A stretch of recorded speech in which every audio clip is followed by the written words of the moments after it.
मुरारेः पुलकभूषणमाशयन्ति भृङ्गाङ्गनेव मुकुलाभरणं तमालम् अङ्गीकृताखिल विभूतिरपाङ्गलीला माङ्गल्यदास्तु मम मङ्गलदेवतायाः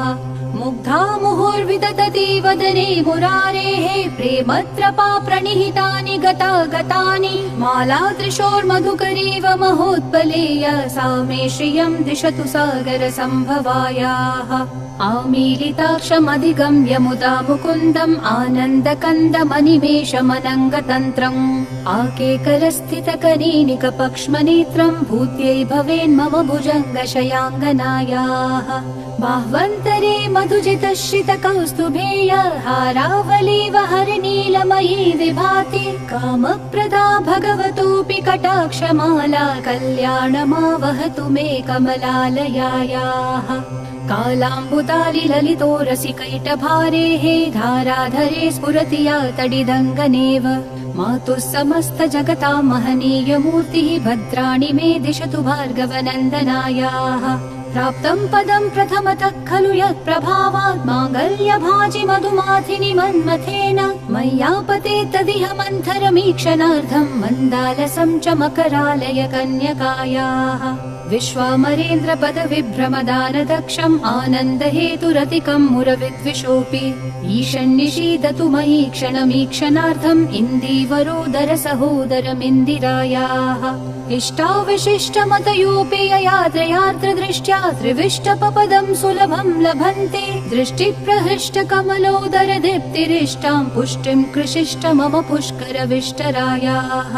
दद्यादयानुपवनो द्रविणाम्बुधाराम् अस्मिन्न किञ्चन विहङ्गशिशौ विषण्णे दुष्कर्म धर्ममपनीय चिराय दूरम् नारायण प्रणयिनी नयनाम्बुवाहः गीर्देवतेति गरुडध्वज सुन्दरीति शाकम्भरीति शशिशेखर वल्लभेति सृष्टिस्थिति प्रलय कीलिषु संस्थितायै तस्यै नमस्त्रिभुवनैक गुरोस्तरुण्यै श्रुत्यै नमोऽस्तु शुभकर्म फलप्रसूत्यै रत्यै नमोऽस्तु रमणीय गुणार्णवायै शक्त्यै नमोऽस्तु शतपत्र निकेतनायै पुष्ट्यै नमोऽस्तु पुरुषोत्तम वल्लभायै नमोऽस्तु नालीकनिभाननायै नमोऽस्तु दुग्धोदधि जन्मभूम्यै नमोऽस्तु सोमामृत सोदरायै नमोऽस्तु नारायण वल्लभायै नमोऽस्तु हेमाम्बुज पीठिकायै नमोऽस्तु भूमण्डल नायिकायै नमोऽस्तु देवादिदयापरायै नमोऽस्तु शार्ङ्गायुध वल्लभायै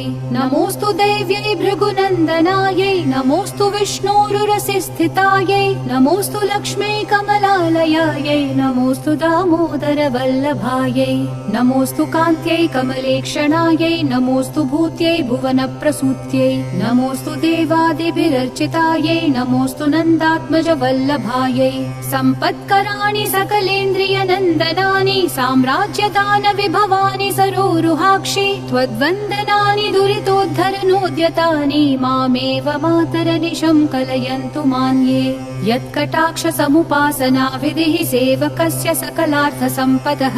सन्तनोति वचनाङ्गमानसैः त्वां मुरारि हृदयेश्वरीं भजे सरसिजनिलये सरोजहस्ते धवलतमांशुकगन्धमाल्यशोभे भगवति हरिवल्लभे मनोगे त्रिभुवनभूतिकरी प्रसीद मह्यम् दिग्हस्तिभिः कनककुम्भमुखाव्रसिष्टस्वर्वाहिनी विमलचारुजलप्लुताङ्गीम् प्रातर्नमामि जगतां जननीम् अशेषलोकाधिनाथ गृहिणीम् अमृताब्धिपुत्रीम् कमले कमलाक्षवल्लभे त्वं करुणापूरतरङ्गितैरपाङ्गैः अवलोकय माम किञ्चनानां प्रथमं पात्रमकृत्रिमं दयायाः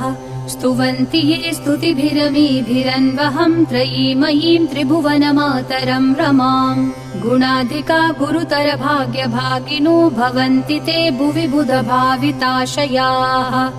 इति श्रीमच्छङ्कराचार्याकृत श्रीकनकधारा स्तोत्रं सम्पूर्णम्।